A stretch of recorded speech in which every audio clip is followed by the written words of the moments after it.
पारो और मानो चिड़िया अपने गरीब घर में रहा करती थी, लेकिन पारो चिड़िया की बेटी मानो चिड़िया पढ़ाई में बहुत ही ज़्यादा तेज थी। जल्द ही मानो चिड़िया के बोर्ड के एग्ज़ाम्स भी आने वाले थे। मानो चिड़िया तो अपने बोर्ड के एग्ज़ाम्स में बहुत ही अच्छे पेपर देती है। जल्द ही मानो का रिजल्ट भी आ जाता है और मानो चिड़िया अव्वल पोजीशन हासिल करती है और ये खुशी की बात बताने के लिए जल्दी से अपने घर की तरफ उड़ती है। मानो की खुशी तो उसकी आंखों से ही झलक रही थी और वो अपनी माँ से ऐसे कहती है, देखो माँ, मैं अपने इम्तिहान में फर्स्ट आई हूँ। मैंने आपसे कहा था ना कि इस बार जंगल के सब पक्षियों में से टॉप आपकी बेटी ही करेगी। हाँ मानो बेटी, मुझे भी विश्वास था कि मेरी बेटी एक ना एक दिन मेरा नाम रोशन जरूर करेगी और देखो तुमने वो कर दिखाया।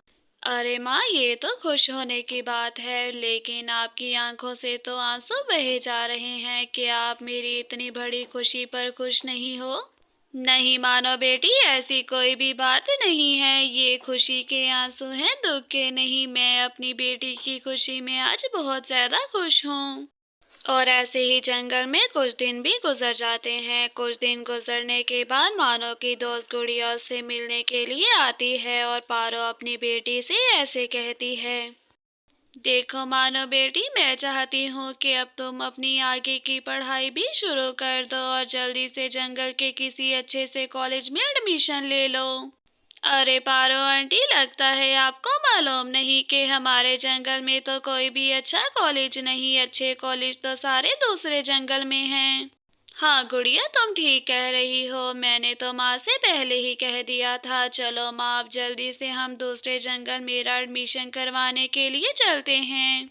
इतना कहते साथ ही मानो और उसकी माँ पारो चिड़िया तो मानो का एडमिशन करवाने के लिए दूसरे जंगल भी पहुंच जाते हैं और बहुत जल्द मानो का एडमिशन कॉलेज में हो जाता है। अगले ही रोज मानो चिड़िया तो कॉलेज में पढ़ने के लिए उड़ती है, लेकिन मानो का कॉलेज तो बहुत ही ज्यादा दूर था। जल्द ही मानो को छुट्टी हो जाती है और वो घर भी वापस लौट आती है।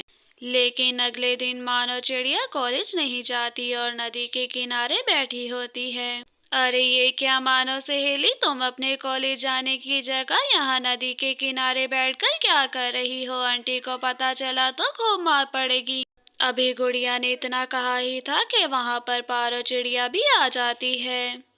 अरे ये क्या मानो बेटी, तुम यहाँ नदी के किनारे गुड़िया के साथ क्या कर रही हो? तुम तो सुबह घर से कॉलेज पढ़ने के लिए निकली थी।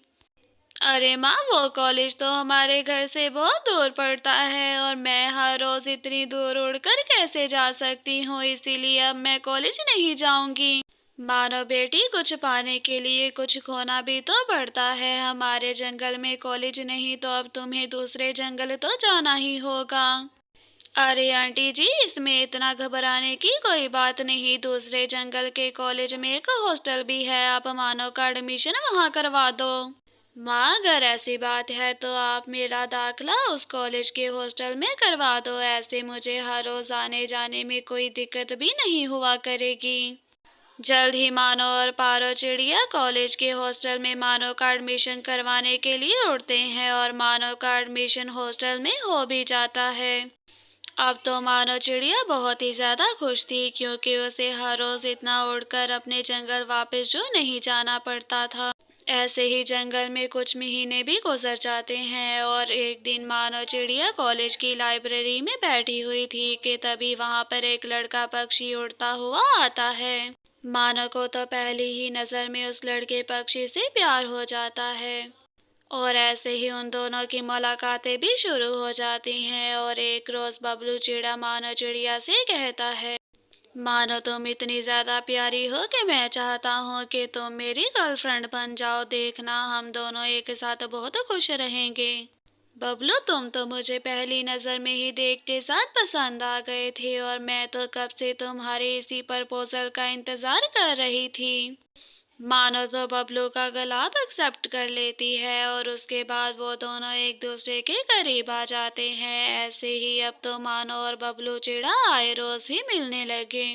ऐसे ही एक साल भी गुजर जाता है और अब तो उन दोनों की नजदीकियां बहुत ही ज्यादा बढ़ चुकी थी। और एक रोज मानो चिड़िया बबलू से कहती है, देखो बबलू, मैं तुमसे बहुत ही ज़्यादा प्यार करती हूँ और जो जो तुमने कहा मैंने तुम्हारे कहने पर सब कुछ किया। अब हमें शादी करनी चाहिए।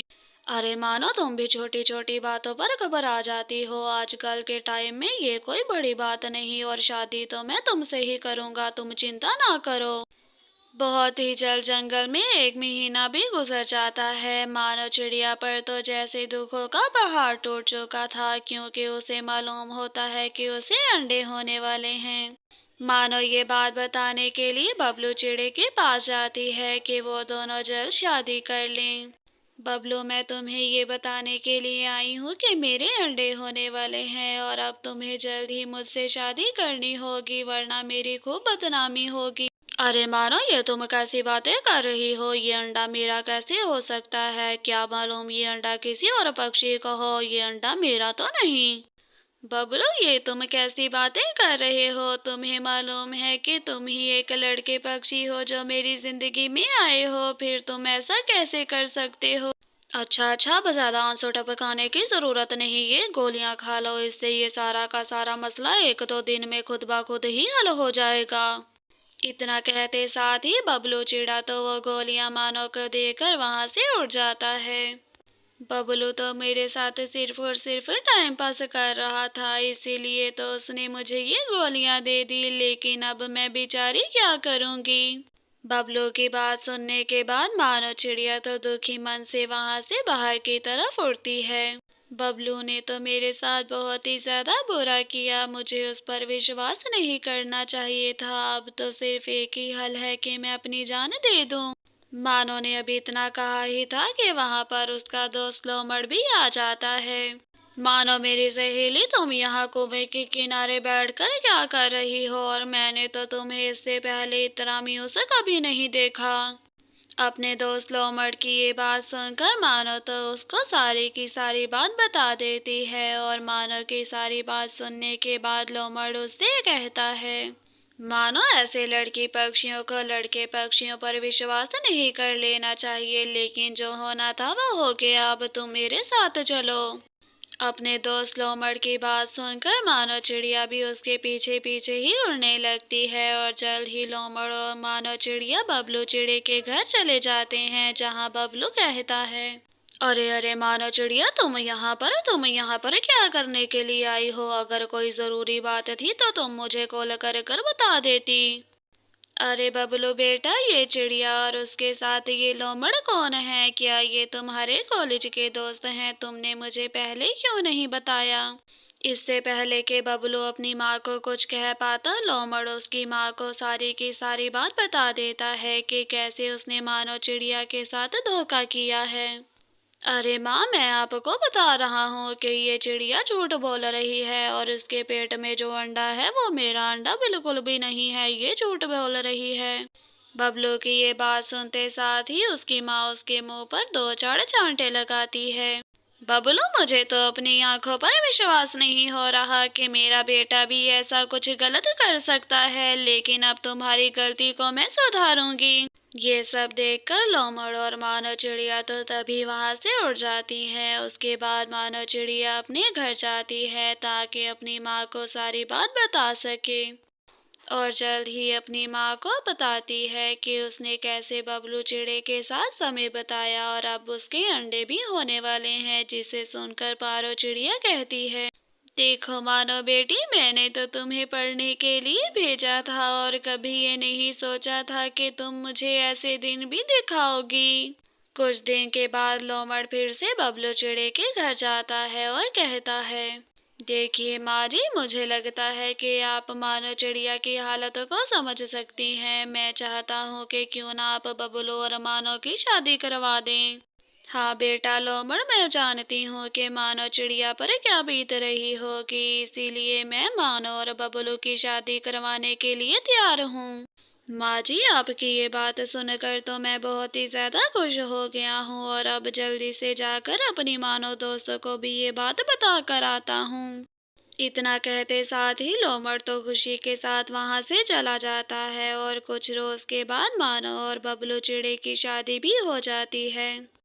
और फिर उसके बाद मानो चिड़िया बबलू चिड़े के साथ उसके घर में हंसी खुशी अपनी जिंदगी बिताने लगती है।